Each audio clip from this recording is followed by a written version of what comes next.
साथ हमेशा तक बना रहे। जैसा कि मेरे अजीजों, इबादत का हिस्सा जो कि हमदा सुना का हिस्सा था, बखूबी आप लोगों ने निभाया।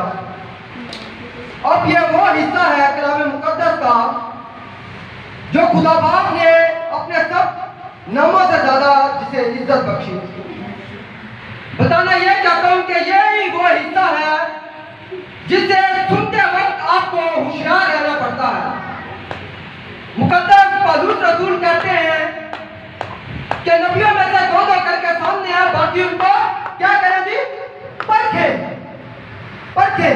मैं समझता हूं जब अपने बच्चे को हम स्कूल में डालते हैं तो स्कूल का हर एक हिस्सा चेक करते हैं कि यहाँ का पंखा कैसा है, यहाँ की कैंटीन कैसे है, हर एक चीज चेक करते हैं, फिर स्कूल में डालते हैं, यानी कि स्कूल को परखते हैं। तो जब इधर कोई शख्स आके खड़ा होता है प्रचार करने के लिए, कलाम करने के लिए, तो आपको क्या चाहिए जी? परखे। यीशु कहता है खबरदार लोगों के क्या सुनते हो। अब सुनते से खबरदार होशियार क्यों करता है यीशु? क्योंकि ईमान सुनने से पैदा होता है, सुनना मसीह के, तो इसलिए यीशु कहता है कि खबरदार हो कि क्या सुनते हो। अगर आप लोगों ने गलत सुन लिया तो ईमान गलत पैदा हो सकता है। तो इसलिए कहा गया खबरदार हो कि क्या सुनते हो। तो कलाम मुकद्दस में से सीखेंगे जो कि आज मेरी सालगिरह का दिन है। सालगिरह के दिन के बारे में बता दूं, कलाम मुकद्दस में दो सालगिरह हुई है जो बर्थडे हुई है, एक पुराने ऐद में, एक दूसरे नए ऐद में। फिरौन बादशाह की बर्थडे के वक्त यानी कि सालगिरह के वक्त कत्ल हुआ, और हेरोदेस के वक्त भी किसका कत्ल हुआ जी? यूहन्ना का कत्ल हुआ। तो दो ऐसे वाकया हमें कलाम मुकद्दस में मिलते हैं जो कि आज मेरी भी सालगिरह का दिन है। तो मैंने खुदा से पूछा, खुदा ने मेरे ज़हन में डाला कि हर शख्स सालगिरह मनाता है, हर शख्स में एक नया दिन, एक नया साल आता है। यह किसी पर्पस के लिए है, यह किसी मकसद के लिए। बिना मकसद खुदा यीशु मसीह, खुदा बाप, खुदा रूह कुछ भी नहीं करते।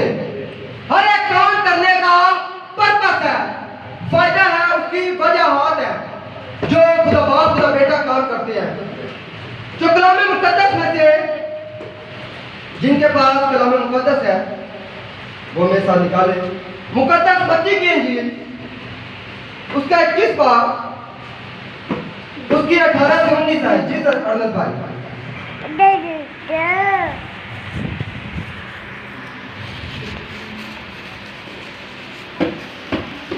खुदा यीशु मसीह की पाक इंजील जो कि मुकद्दस मत्ती रसूल की मार्फत लिखी गई, उसका 21वां बाब और उसके 18वीं से 19वीं आयत पर कुछ यूं मरकूम है।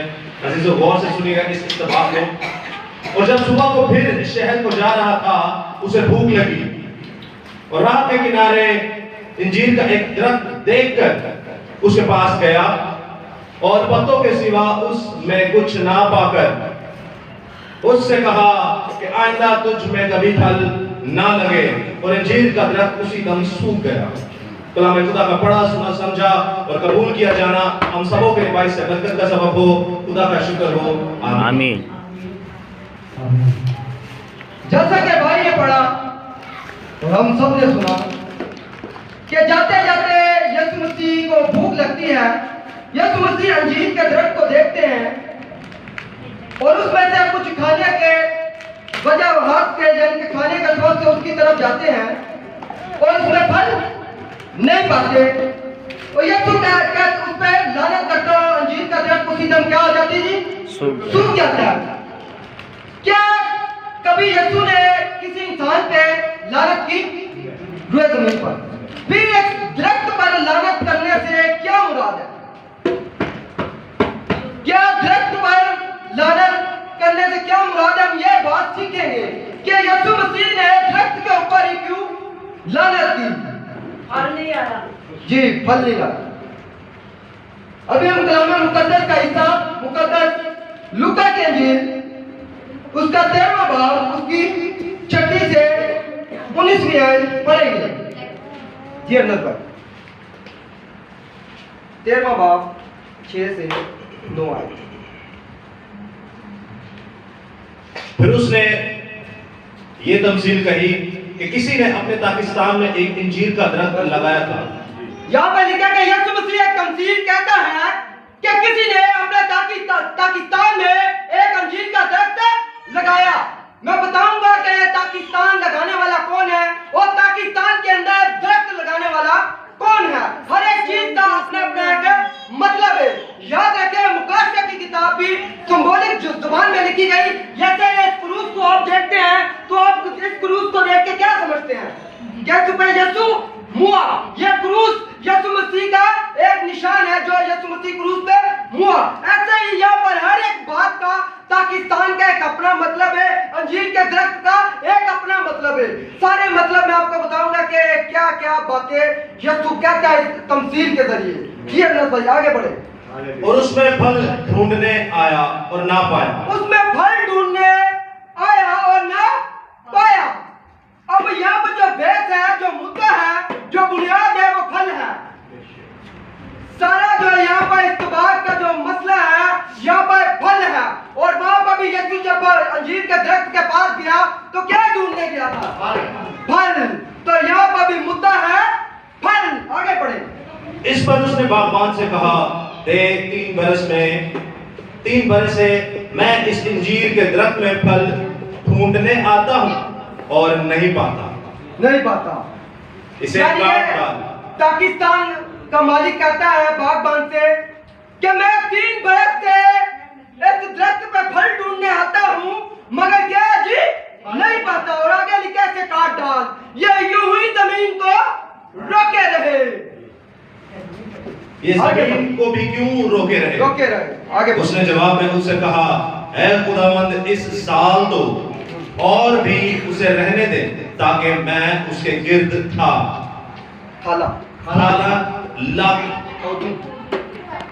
हो दूं और खड्डा डालूं, खाद डालूं।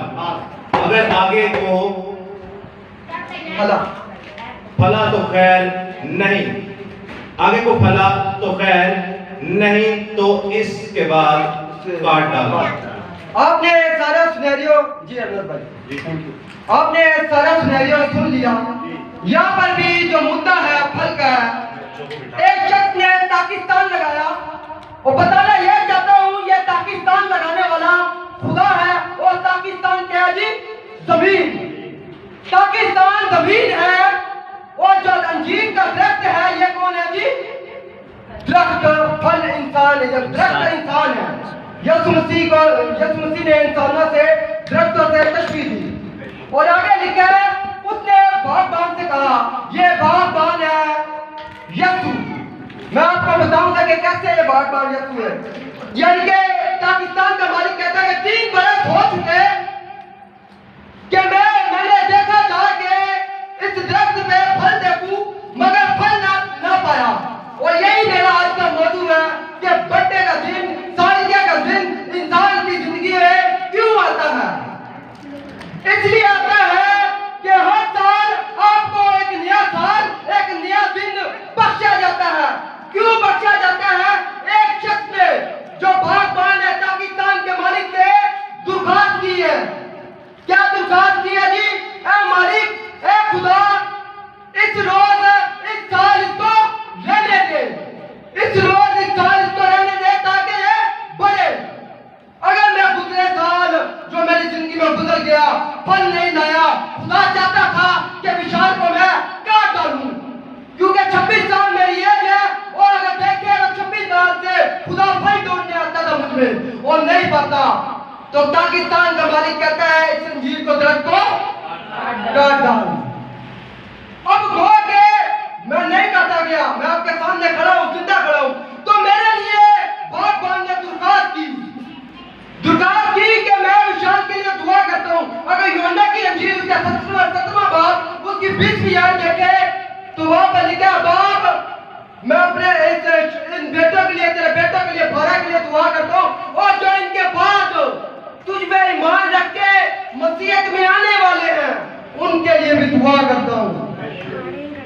और अगर पहला तो मोती उनका 2रा बाब उसकी 3री आयत पढ़े तो वहां पर क्या बाप और इंसान का दरमियानी कौन है? यीशु।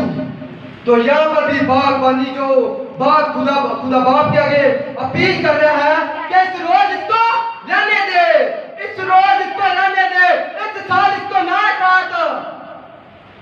याद रखे, उस ऐप के खून की वजह से, उस ऐप के वजह से, उस क्रूस में जान देने की वजह से हम बच जाते हैं। हमारे लिए यीशु दुर्भाष करता है कि अब आप इस साल इसको रहने दे। मगर हम अपनी सालगियों पे क्या करते हैं जी? हम कहते हैं तो अपने आप को क्या जी? मसीह कहते हैं। हमारी शादियों में गाने लगे होते हैं जी, कौन से? शीला मुरली वाले। शादियों को अगर मेरी शादी में भी लगे तो इसका हिसाब मुझसे लिया जाएगा, खास लिया जाएगा, छो बख्शिश नहीं, तरफदारी खुदा किसी की नहीं करता।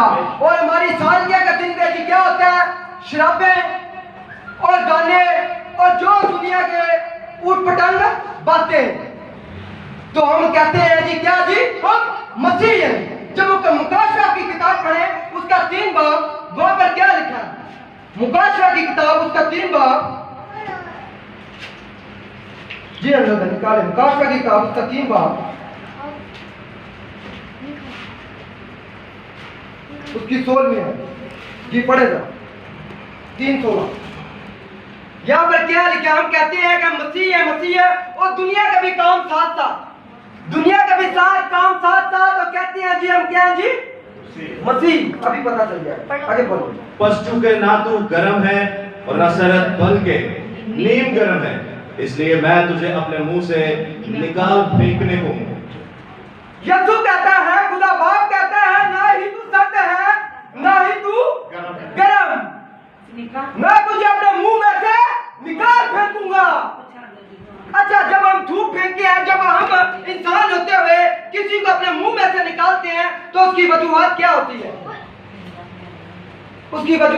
है? जब हम कोई चीज फेंक देते हैं, उगल देते हैं, बेमजा होती है, कोई टेस्ट नहीं होता, बेकार चीज होती है। खुदा कहता है कि यानी कि खुदा यीशु मसीह ने यूहन्ना की अंजील में कहा कि मैं बाप में हूं, तुम मुझ में। यीशु कहता है अगर तुम मुझ में हो तो तुम्हारा मजा चला गया, तुम्हारा जायका चला गया, तो मैं तुमको उगल दूंगा। यीशु कहता है कि मैं तुम्हारे नाम को उगल दूंगा, क्योंकि तुम लोग क्या जी? नीम गरम हो। मसीह को यीशु कहते वो सारे काम जिस्मानी। ऐसे कई लोग आए थे एंड टाइम पे।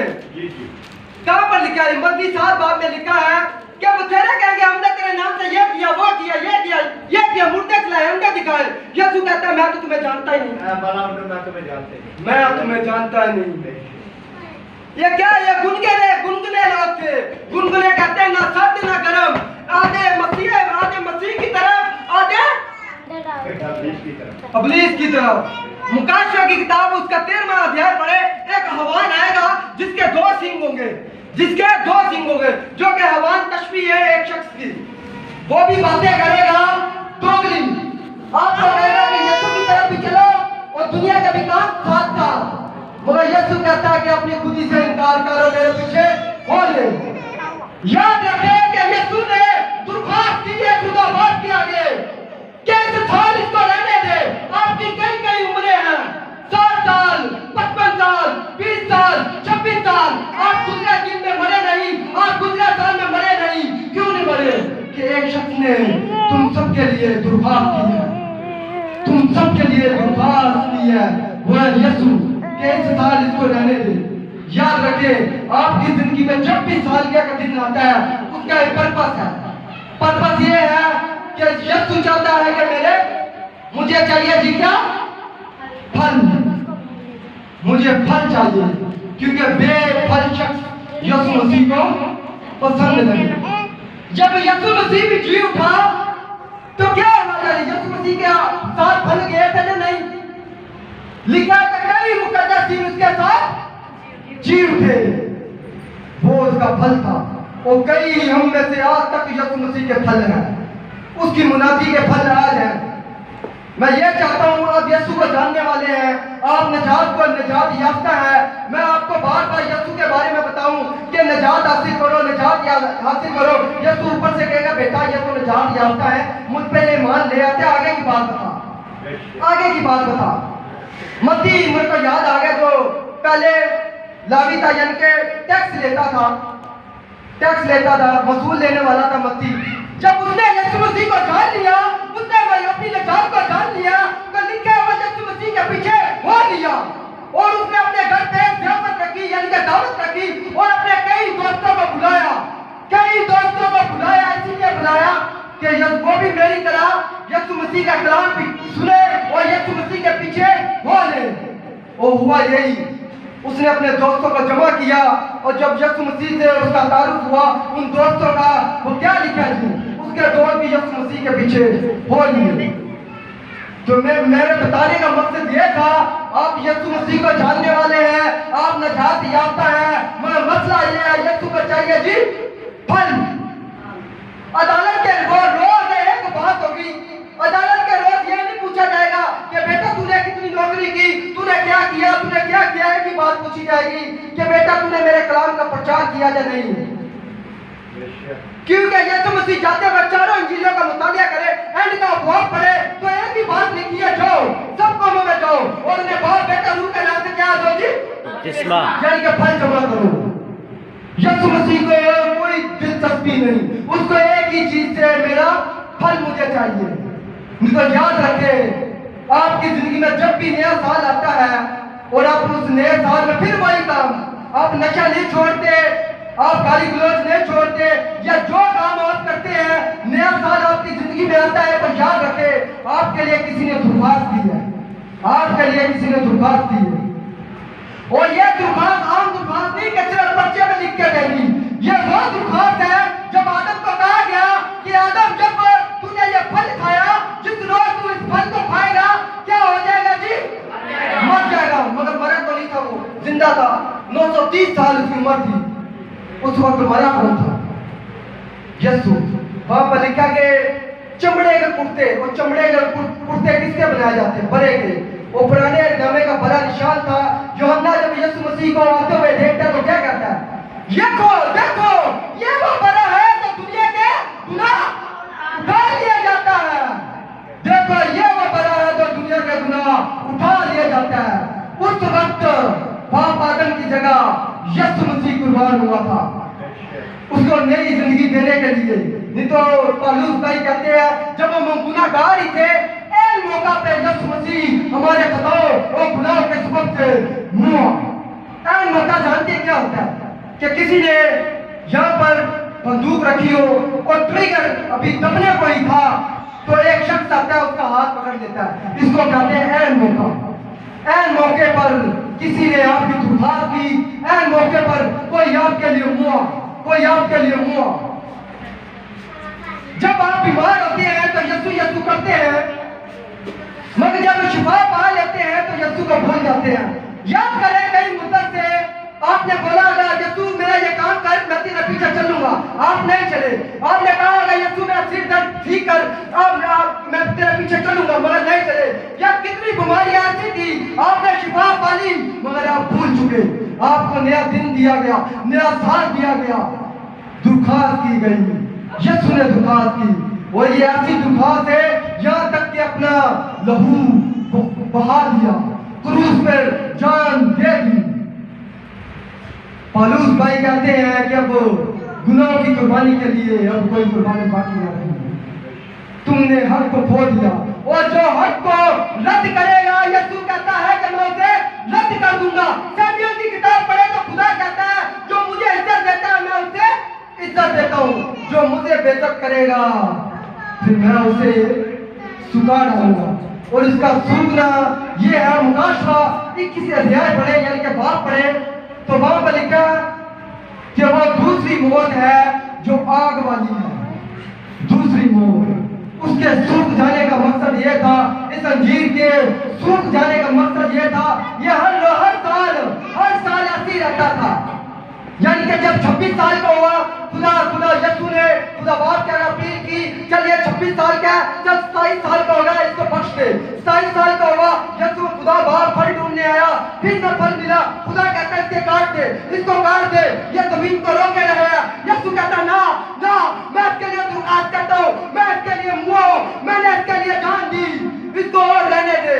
और 27 साल के हो गए, फिर 28वां साल फिर आता है, फिर खुदा बाप आता है फल ढूंढे और नहीं पाता है, फिर यीशु कहता है इसको और रहने दे।